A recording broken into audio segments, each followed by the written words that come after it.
Selamat malam sejahtera, shalom ibu bapak saudara-saudara jemaat sejahtera di DKI Jakarta yang diberkati Tuhan. Salam sehat semua. Mari membaca Alkitab.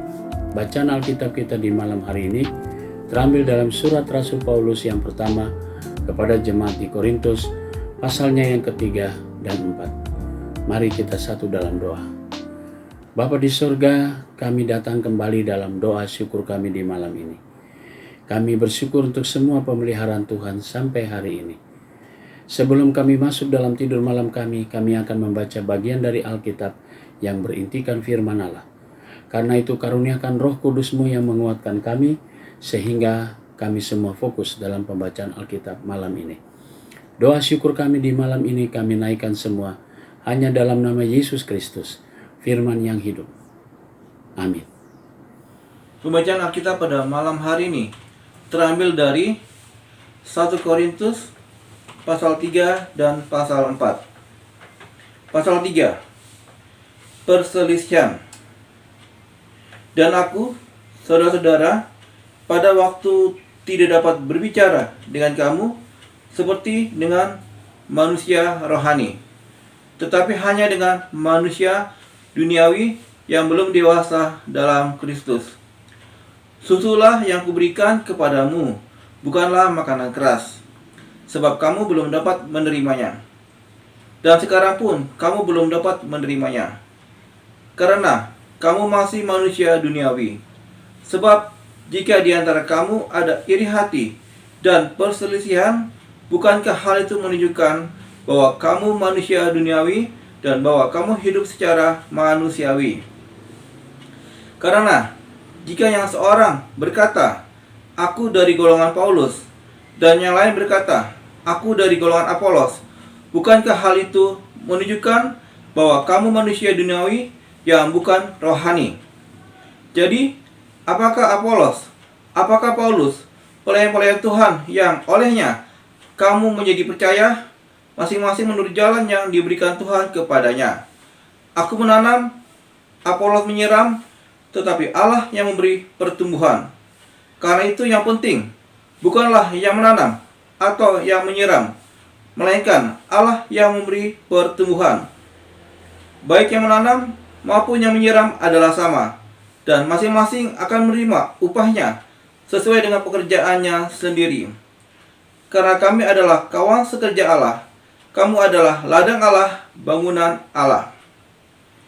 Dasar dan bangunan sesuai dengan kasih karunia Allah yang dianugerahkan kepadaku, aku sebagai seorang ahli bangunan yang cakap telah meletakkan dasar, dan orang lain membangun terus di atasnya.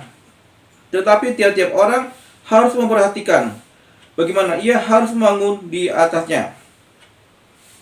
Karena tidak ada seorang pun yang dapat meletakkan dasar lain daripada dasar yang telah diletakkan, yaitu Yesus Kristus.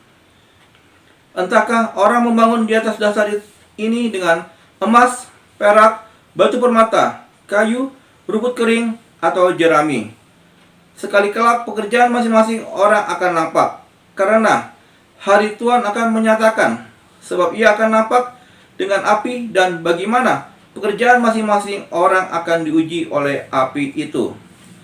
Jika pekerjaan yang dibangun seseorang tahan uji, ia akan mendapat upah. Jika pekerjaannya terbakar, ia akan menderita kerugian, tetapi ia sendiri akan diselamatkan, tetapi seperti dari dalam api. Tidak tahukah kamu bahwa kamu adalah bait Allah, dan bahwa Roh Allah diam di dalam kamu? Jika ada orang yang membinasakan bait Allah, maka Allah akan membinasakan dia, sebab bait Allah adalah kudus, dan bait Allah itu ialah kamu. Janganlah ada orang yang menipu dirinya sendiri. Jika ada di antara kamu yang menyangka dirinya berhikmat menurut dunia ini, biarlah ia menjadi bodoh, supaya ia berhikmat. Karena hikmat dunia ini adalah kebodohan bagi Allah. Sebab ada tertulis, ia yang menangkap orang berhikmat dalam kecerdikannya. Dan di tempat lain, Tuhan mengetahui rancangan-rancangan orang berhikmat. Sesungguhnya semuanya sia-sia belaka. Karena itu, janganlah ada orang yang membanggakan diri di atas manusia, sebab segala sesuatu adalah milikmu. Baik Paulus, Apolos maupun Kefas, baik dunia, hidup maupun mati, baik waktu sekarang maupun waktu yang akan datang, semuanya kamu punya. Tetapi kamu adalah milik Kristus, dan Kristus adalah milik Allah. Pasal 4. Tuhan adalah satu-satunya hakim. Demikian hendaknya orang memandang kami sebagai hamba-hamba Kristus yang kepadanya dipercayakan rahasia Allah, yang akhirnya dituntun dari pelayan-pelayan yang demikian ialah bahwa mereka ternyata dapat dipercayai. Bagiku sedikit sekali artinya, entahkah aku dihakimi oleh kamu atau oleh suatu pengadilan manusia. Malahan diriku sendiri pun tidak kuhakimi, sebab memang aku tidak sadar akan sesuatu. Tetapi bukan karena itulah aku dibenarkan. Dia yang menghakimi aku ialah Tuhan. Karena itu, janganlah menghakimi sebelum waktunya, yaitu sebelum Tuhan datang. Ia akan menerangi juga apa yang tersembunyi dalam kegelapan, dan ia akan memperlihatkan yang direncanakan di dalam hati. Maka tiap-tiap orang akan menerima pujian dari Allah. Rendahkanlah dirimu. Saudara-saudara, kata-kata ini aku kenakan pada diriku sendiri dan pada Apolos, karena kamu, supaya dari teladan kami, kamu belajar apakah artinya ungkapan jangan melampaui yang ada tertulis, supaya jangan ada di antara kamu yang menyombongkan diri dengan jalan mengutamakan yang satu daripada yang lain. Sebab siapakah yang menganggap engkau begitu penting? Dan apakah yang kau punyai yang tidak engkau terima? Dan jika engkau memang menerimanya, mengapakah engkau memegahkan diri seolah-olah engkau tidak menerimanya? Kamu telah kenyang, kamu telah menjadi kaya. Tanpa kami, kamu telah menjadi raja. Alangkah baiknya kalau benar demikian, bahwa kamu telah menjadi raja, sehingga kami pun turut menjadi raja dengan kamu. Sebab menurut pendapatku, Allah memberikan kepada kami, para rasul, tempat yang paling rendah, sama seperti orang-orang yang telah dijatuhi hukuman mati. Sebab kami telah menjadi tontonan bagi dunia, bagi malaikat dan bagi manusia. Kami bodoh oleh karena Kristus, tetapi kamu arif dalam Kristus. Kami lemah, tetapi kamu kuat. Kamu mulia, tetapi kami hina.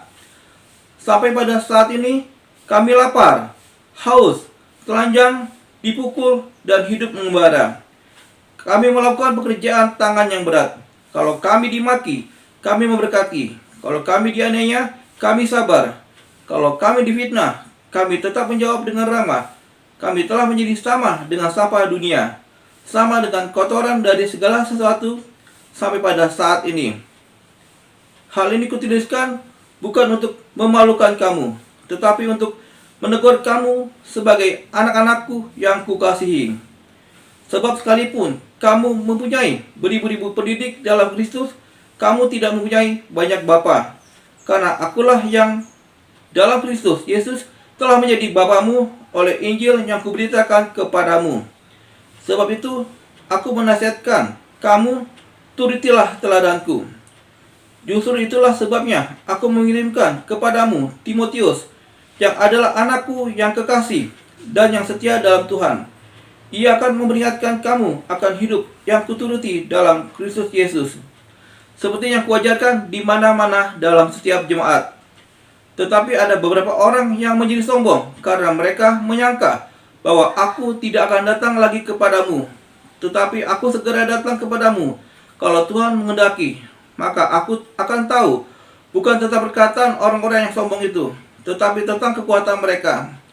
Sebab kerjaan Allah bukan terdiri dari perkataan, tetapi dari kuasa. Apakah yang kamu kehendaki? Haruskah aku datang kepadamu dengan cambuk atau dengan kasih dan dengan hati yang lemah lembut? Demikian pembacaan Alkitab. Mari kita berdoa. Bapa di surga, terima kasih untuk semua penyertaan-Mu sepanjang pembacaan Alkitab malam ini. Saatnya kami semua akan masuk dalam tidur malam kami. Kami mau serahkan seluruh hidup kami dalam tangan Tuhan. Tuhan menjaga kami, Tuhan memelihara kami, hingga kami dapat tidur dengan baik. Besok pagi kami boleh bangun kembali dengan kekuatan tubuh yang berasal dari Tuhan, dan kami memulainya dengan perenungan firman-Mu. Kami mau berdoa di malam hari ini untuk jemaat sejahtera yang ada di 5 sektor pelayanan, tiap pribadi, tiap keluarga. Inilah doa kami Tuhan di malam ini. Kami naikkan semuanya di dalam nama Yesus Kristus, Tuhan dan Juru Selamat kami yang hidup. Amin. Selamat malam, selamat beristirahat.